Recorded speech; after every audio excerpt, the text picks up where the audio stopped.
Pure ഊത് ഇഷ്ടപ്പെടുന്നവർക്ക് വേണ്ടിയിട്ടുള്ളൊരു video ഉണ്ടോ. ഇത് തായ്ലൻഡിലെ ത്രാറ്റ് റീജിയനിൽ നിന്നുള്ളൊരു ഊതാണ്.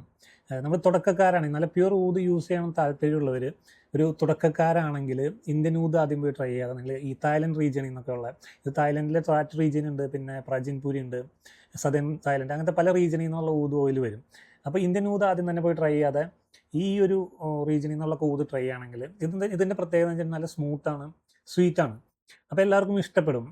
ഊത് ഇഷ്ടപ്പെടുന്നവരാണെങ്കിൽ തുടക്കക്കാർക്ക് ഇതായിരിക്കും ഏറ്റവും ബെസ്റ്റ് എന്ന് തോന്നും. നിങ്ങളിപ്പോൾ തായ്ലൻഡ്, ഇന്തോനേഷ്യ, മലേഷ്യ അങ്ങനെ സ്റ്റെപ്പ് ബൈ സ്റ്റെപ്പായിട്ട് ട്രൈ ചെയ്തിട്ട് പിന്നെ ഇന്ത്യൻ ഊതിലേക്ക് എത്താണെങ്കിൽ ഇന്ത്യൻ ഊതും നിങ്ങൾക്ക് ഇഷ്ടമല്ല. ഇന്ത്യൻ ഊതിൻ്റെ ഒരു പ്രശ്നം എന്ന് വെച്ചിട്ടുണ്ടെങ്കിൽ, ഒരു പ്രത്യേകത എന്ന് വെച്ചിട്ടുണ്ടെങ്കിൽ ഭയങ്കര സ്ട്രോങ് ആയിരിക്കും.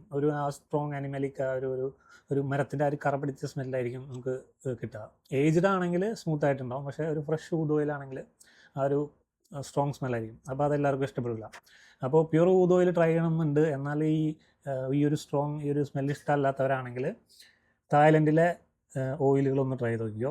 ബ്രാൻഡ് ഏതായാലും കുഴപ്പമില്ല. ഇത് ബ്രാൻഡഡ് അല്ല, ഇത് നമ്മളൊരു തായ്ലൻഡിൻ്റെ ഒരു സപ്ലയറിൻ്റെ നിന്ന് കളക്ട് ചെയ്തതാണ്. അപ്പോൾ ഏത് ബ്രാൻഡായാലും കുഴപ്പമില്ല. പൊതുവെ ബ്രാൻഡിൽ നോക്കിയാൽ ഇന്ത്യനും കംബോഡിയനും ആയിരിക്കും കൂടുതലുണ്ടാവുക. അപ്പോൾ ഒന്ന് ട്രൈ ചെയ്ത് നോക്കിക്കോ, നോക്കിയിട്ട് അഭിപ്രായം പറയും. ഇൻഷാ അല്ലാഹ് വീണ്ടും കാണാം.